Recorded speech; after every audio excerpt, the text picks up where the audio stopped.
Alors oui, Anan, aujourd'hui, j'ai décidé de parler de sécurité routière. C'est un problème assez important. Et il faut savoir qu'en Côte d'Ivoire, 95% des accidents de la circulation sont liés aux facteurs humains. Chaque année, ce sont plus de 1400 morts et 21 000 blessés occasionnés par les accidents de la route. Incroyable. Enfin, c'est pas incroyable. En réalité, quand on voit les gens conduire à Abidjan en particulier, ce n'est pas très étonnant. Exactement. Donc, on a l'Office de la sécurité routière OSER qui mène des actions de campagne de sensibilisation à travers les panneaux un peu partout dans la ville, surtout à l'approche des fêtes et des moments où on a beaucoup de circulation. Mais j'avoue que ce n'est pas suffisant. Il faut en parler régulièrement parce que les Ivoiriens se comportent mal au volant. Vous vous comportez mal au volant. Et c'est très grave. Donc, je vais commencer par parler de la base. C'est l'obtention du permis. On sait qu'en Côte d'Ivoire, chien ou un chien, que beaucoup de personnes ont acheté leur permis, donc n'ont pas fait les cours de code, ne connaissent pas le code, ont pris à droite à gauche des petits cours de conduite et sont des grands chauffeurs. Et souvent, ils n'ont rien pris. Et moi, je connais des célébrités, je vais taire les noms, mais comme leur visage à la télé, là, donc ils n'ont pas permis, ils vont voiture. Ah, tellement de monde. Mais si. Et l'impunité aussi, parce qu'une personne qui est connue, lorsqu'elle va se balader sans permis et qu'on va l'arrêter, on va dire, bon, c'est une star, peut-être glisser un petit billet. Et puis, même si t'es pas star et que tu peux glisser un petit billet, ça marche. Glisser un petit billet, ça marche. Donc voilà, prenez le temps de faire vos permis de conduire.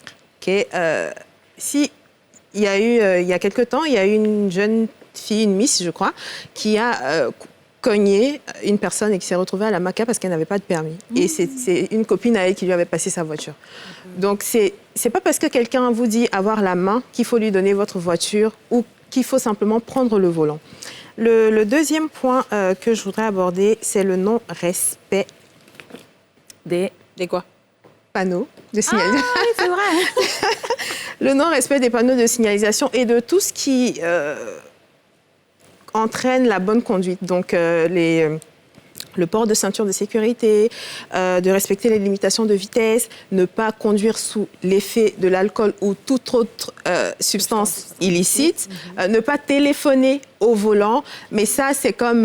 c'est comme bonjour. En fait, me téléphoner au volant, moi, j'ai un problème. J'ai une question. Pas que j'ai un problème avec ça, c'est normal. Mais c'est normal, c'est-à-dire c'est pas normal, je veux dire, pardon. C'est pas normal d'avoir le téléphone là au volant. Oui. Mais les Blancs, même, qui ont fait leur voiture, là, ils ont mis kit main libre. Exactement.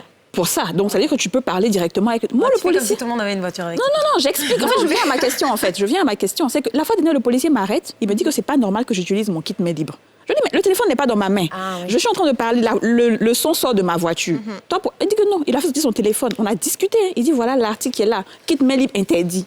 Non, mais après, tu sais, en réalité, c'est vrai qu'on estime, et ceux qui conçoivent toutes ces règles par rapport à la sécurité routière, qu'on peut être distrait même si on n'a pas le... C'est ce qu'il a dit. Il dit que genre, je peux être au volant, quelqu'un va m'annoncer une mauvaise nouvelle et puis je vais... Non, pas forcément une mauvaise nouvelle.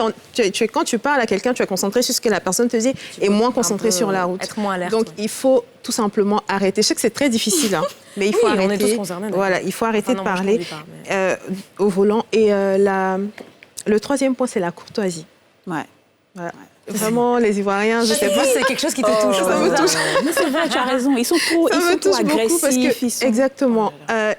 Agressif au volant. À 18h, tout le monde veut rentrer chez soi. Ouais. Tout le monde est pressé, tout le monde quitte le boulot, tout le monde est fatigué. Parce qu'on est dans un embouteillage. Exactement. Ouais. Et c'est le comportement des uns et des autres qui favorise l'embouteillage. Je suis pressée, je suis plus pressée que toi, je te passe pas la route. Des personnes qui vont à gauche, qui ne sélectionnent pas leur voie bien à l'avance, qui viennent te couper. Il y a trop de choses. L'utilisation abusive du klaxon, il faut que ça s'arrête, il faut que ça change. Et donc aujourd'hui, ce que vous devez retenir, c'est d'être courtois au volant et d'être responsable. Et pas forcément celui qui a le volant, mais même les accompagnateurs, quand par exemple on va en soirée, qu'on rentre, on sait que la personne a un peu éméché, un peu alcoolisée, ne prenez pas le volant, commandez un taxi, demandez à quelqu'un de venir vous récupérer, ne mettez pas vos vies en danger à cause d'une petite bouteille de... Franchement. Mais tu sais, pour revenir au point que tu as évoqué, qui est la courtoisie, c'est-à-dire qu'on doit... finalement, ne pas toujours être... vouloir être le premier à passer, ou comme tu le disais tout à l'heure. Je sais que moi, par exemple, je suis arrivée en Côte d'Ivoire, on m'a dit, quand tu conduiras, il faudra conduire comme ça, parce que si tu conduis pas comme ça, tu t'en sors pas. Donc c'est limite, on t'encourage à avoir cette conduite un peu... justement parce que il y a plus de solution. C'est ça. Si t'es pas dur, tu n'iras nulle part. Tu vas pas réussir à passer. Exactement. Donc il faut que tu forces. Ouais, c'est ça. Tu vois. Et non, il faut refaire l'éducation finalement de la conduite ici, parce que ça sera compliqué. Moi, je sais que surtout si tu conduis à jamais avec les bacas, tu es obligé en fait. Non, les bacas, c'est eux-mêmes qui ont créé le problème. Les bacas en train d'insulter les gens à tort et à travers. Mais bon, c'est bien d'essayer quand même. On va essayer. Et on espère que le message a été entendu. Par rapport au fait de sauver des vies, il ne faut pas faire n'importe quoi au volant. Vous avez votre vie entre vos mains, mais la vie des autres aussi.